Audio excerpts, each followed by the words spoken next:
ನಮಸ್ತೆ ಎಲ್ಲರಿಗೂ, ರಾಜೀಸ್ ಕಿಚನ್ಗೆ ನಿಮ್ಮೆಲ್ಲರಿಗೂ ಸ್ವಾಗತ. ಇವತ್ತು ನಾನು ತರಕಾರಿ ಗೊಜ್ಜನ್ನ ಮಾಡ್ಕೊಳ್ತಾ ಇದ್ದೀನಿ. ಇದಕ್ಕೆ ನಿಮ್ಮ ಮನೇಲಿ ಯಾವುದೇ ತರಕಾರಿ ಇರುತ್ತೋ ಎಲ್ಲವನ್ನು ಸಣ್ಣದಾಗಿ ಹೆಚ್ಚಿಕೊಂಡು ಮಾಡ್ಕೋಬಹುದು.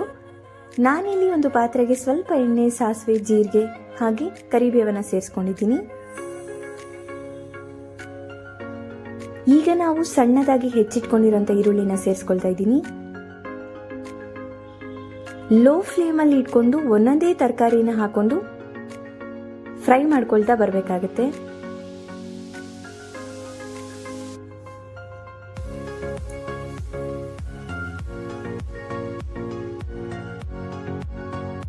ಹೂಕೋಸ್, ಕ್ಯಾಬೇಜ್ ಹೀಗೆ ಸಪ್ರೇಟಾಗಿ ಕೂಡ ನೀವು ಗೊಜ್ಜನ್ನ ಮಾಡ್ಕೋಬಹುದು, ಅಥವಾ ಎಲ್ಲ ತರಕಾರಿಗಳನ್ನ ಸೇರಿಸಿ ಕೂಡ ಗೊಜ್ಜನ್ನ ಮಾಡ್ಕೋಬಹುದು.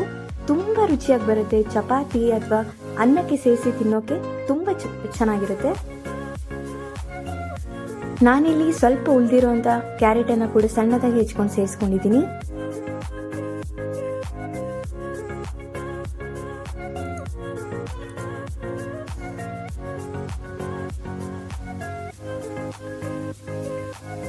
ಈಗ ಟೊಮ್ಯಾಟೊ ಕೂಡ ಸೇರಿಸ್ಕೊಂಡಿದ್ದೀನಿ.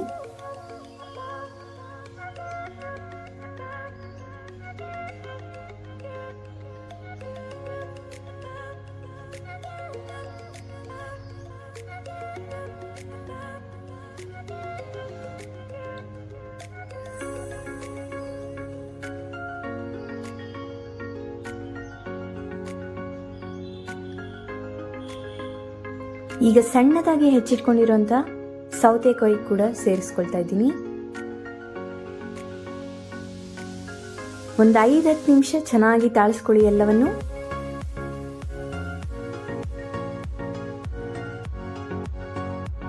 ಚೆನ್ನಾಗಿ ತಾಳಿಸ್ಕೊಂಡ ನಂತರ ನೀರನ್ನ ಸೇರಿಸಿ ಬೇಯಲಿಕ್ಕೆ.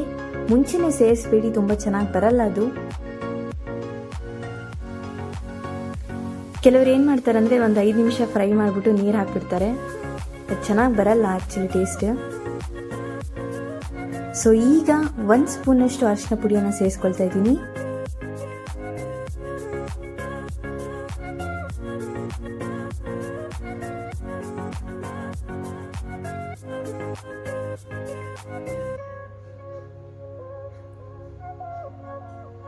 ಸ್ವಲ್ಪ ಉಪ್ಪನ್ನ ಸೇರಿಸ್ಕೊಳ್ತಾ ಇದ್ದೀನಿ, ಬೇಗ ತರಕಾರಿಗಳು ಬೇಯುತ್ತೆ ಅನ್ನೋ ಕಾರಣಕ್ಕಾಗಿ.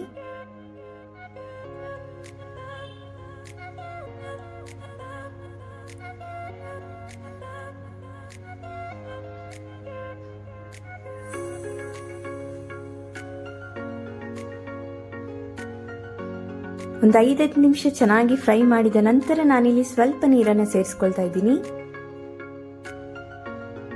ಒಂದೇ ಸತಿ ತುಂಬಾ ನೀರನ್ನ ಸೇರಿಸ್ಕೋಬೇಡಿ, ನೋಡಿ ನೋಡಿ ಮಧ್ಯದಲ್ಲಿ ಸೇರಿಸ್ಕೋಬಹುದು. ಈಗ ಲೋ ಫ್ಲೇಮಲ್ಲಿ ಚೆನ್ನಾಗಿ ಬೇಯಲಿಕ್ಕೆ ಹಾಗೆ ಬಿಟ್ಬಿಡಿ.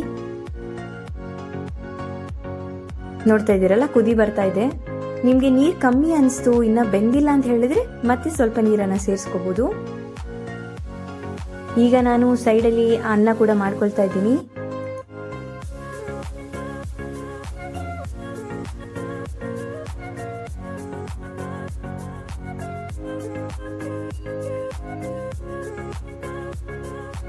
ವರ್ಕ್ ಮಾಡ್ತಾ ಏನಾದರೂ ಸಿಂಪಲ್ ಅಂಡ್ ಈಸಿ ರೆಸಿಪೀಸ್ ಮಾಡ್ಬೇಕಂದ್ರೆ ಈ ತರ ಮಾಡ್ಕೋಬಹುದು. ಸ್ವಾಮಿ ಕಾರ್ಯ ಸ್ವಕಾರ್ಯ ಎರಡೂ ಆಗುತ್ತೆ ಅಂತಾರಲ್ಲ ಹಾಗೆ.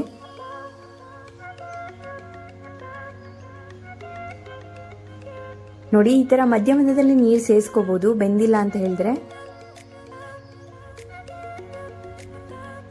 ಆದ್ರೆ ತುಂಬಾ ನೀರಾಗಿ ಮಾಡ್ಕೊಳಕ್ ಹೋಗ್ಬೇಡಿ.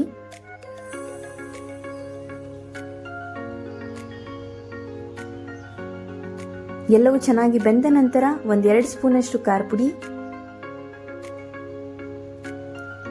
1 ಸ್ಪೂನ್ ಅಷ್ಟು ಗುರಳ್ ಪುಡಿ, ಹಾಗೆ 1 ಸ್ಪೂನ್ ಅಷ್ಟು ಶೇಂಗಾ ಪುಡಿ,